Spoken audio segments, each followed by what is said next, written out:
Some new information about Assassin's Creed Shadows has come to light with an art book of all things leaking online to an interesting website. Okay, if you want to find the links, they're out there. You can go find them yourself because, they're things that if you put on polite websites might end up getting videos and different posts taken down. But yeah, they're out there to find if you are so inclined. But I want to focus in on a couple of specific things. Mostly, Assassin's Creed Shadows art book reveals tons of details about the game, from story elements to 3D materials to protagonist outfits. Hattori Hanzo, interesting, and Obama? Oh, great. Fantastic. Yeah, we know exactly what we're in for here. With March 20th and the release of Assassin's Creed Shadows steadily approaching, the hype around the upcoming game is growing stronger by the day, with both Ubisoft fans and those skeptical about the studio and its projects eagerly awaiting its launch. That's one way to put it, albeit for different reasons. Yes, very much so.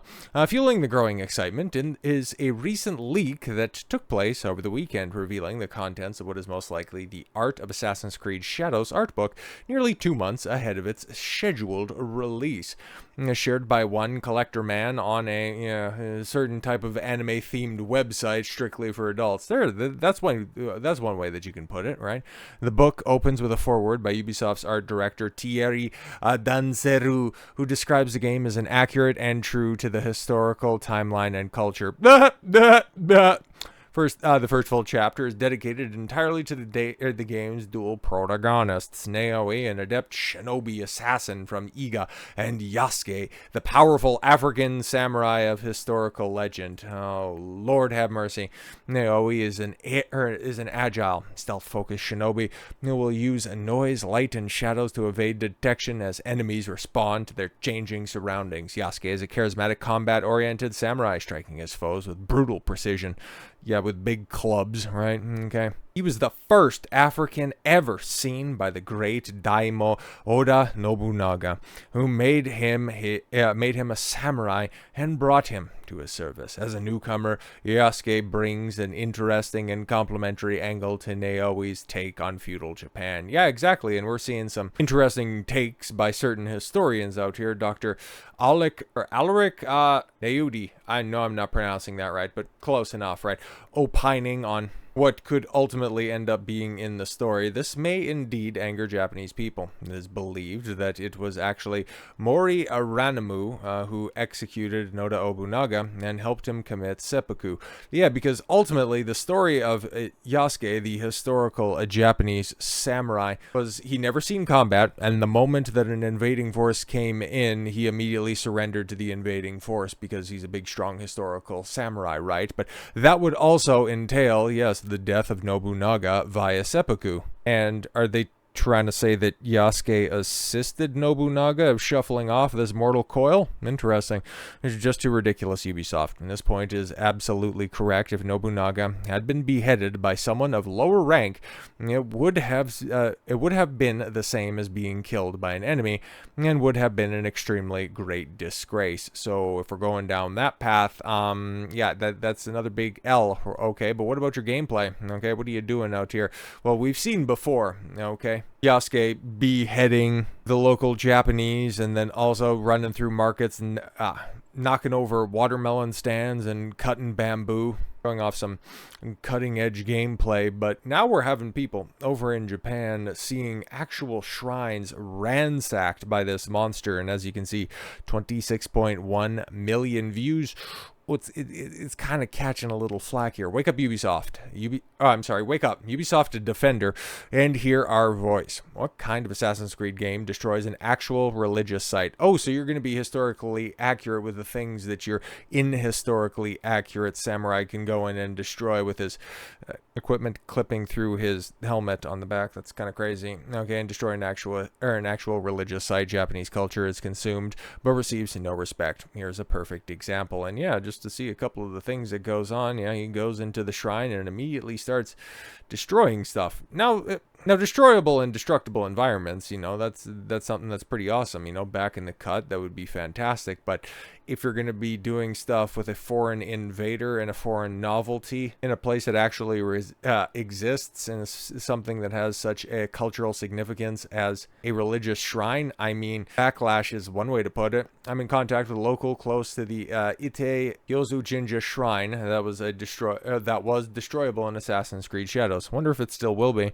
They are aware of the game and are very unhappy. I'm trying to get an interview, so if you want to chat about it. Yeah, because people are none too happy with really anything that they're seeing coming out of this, and especially out of this goofy ass art book. Okay, because yeah, the leaks to the art book, you can go ahead and find them. I'll post Crumbs' tweet here, and in a follow-up tweet he has the links out to the art book if you're so inclined. But honestly, like, if this was a good game and if this was Ubisoft of 10-15 years ago, I would have been inclined to pick this up, because I've said before, right? Like, I have hundreds of dollars invested in the Assassin's Creed series, probably closer to thousands, really, because I would be that asshole who would get all of the collector's editions, all of the game guides, the collector's edition game guides. I've really got to show that stuff off, because I keep making reference to it, but I got to back up my claim. So yeah, I've got a bunch of these art books, like the Mass Effect, Assassin's Creed, Uncharted, Final Fantasy. Anytime you'd have a big release from one of these key franchises, I'd go out there and get everything that you possibly could. So yeah, this looks exactly like something that I would have bought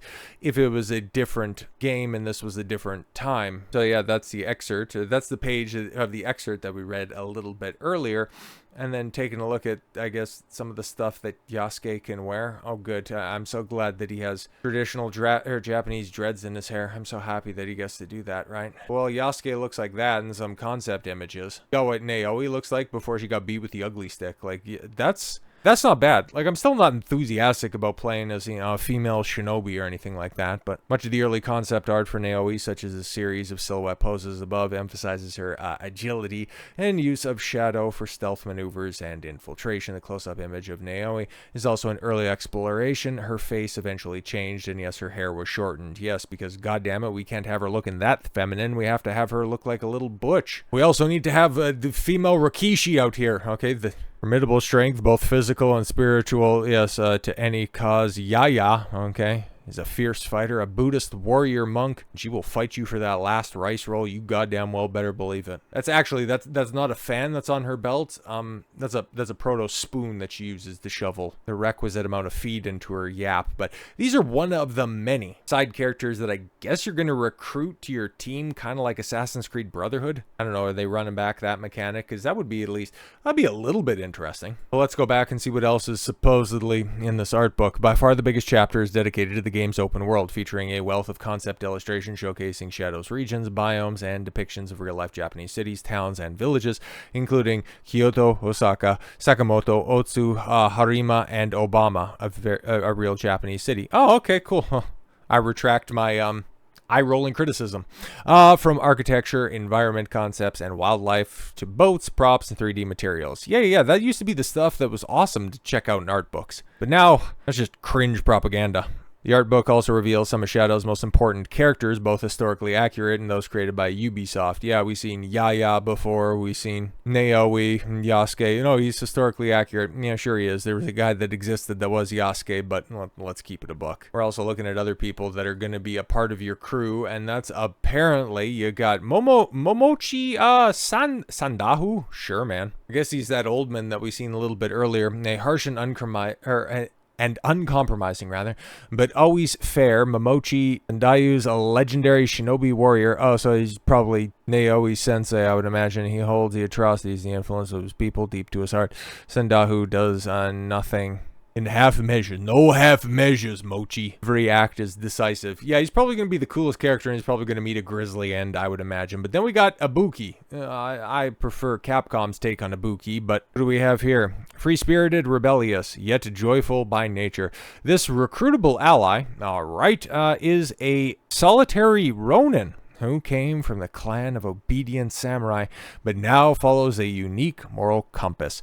They were well trained and excelled in combat, but always felt constrained by the strict rules and stoicism of the samurai class. Typically clad in a classic kimono and hakama pants, Ibuki harbors a deep reverence for poetry, art, and nature. Yay, guys, you have a they-them recruitable teammate, which I've heard there's some cope that's out there. Oh, see, reference Ronin before, but now just saying, talking about the entire culture. Let me just read back that passage here for a second. They were well trained and excel in combat, but always felt constrained by strict rules and stoicism of the samurai class. Are we talking about Ronins in general, or are we talking about one individual with a bunch of goofy hairstyles, clearly looking like a woman, but wanting to break free of that mold? Something that was very common during feudal Japan setting. Oh my god, Ubisoft, man. I can understand why you're big mad that your art book leaked out there, but this game, man, okay, like the gameplay already looked pretty bad. Reusing assets is just unforgivable in a franchise this long in the tooth, and you being so desperate for a hit, not exactly a winning strategy. Pushing this game off twice in order to add an additional polish, and also there's a couple of other things that we'll have to talk about in the very near future about, your predatory monetary practices. Yeah, just kind of letting everybody know that Ubisoft is still Ubisoft even till its last breath. So yes, add a confirmed they-them to the list of grievances against feudal Japan, because you already got Black Samurai, you got gay Black Samurai, and now you have their non-binary sidekick. Could this game get any more woke? We'll have to wait and see. So with all that said, thank you all very much for the gift of your time. I've been Don Consuelo. I want you to follow your gut and get after it. Take care, everyone.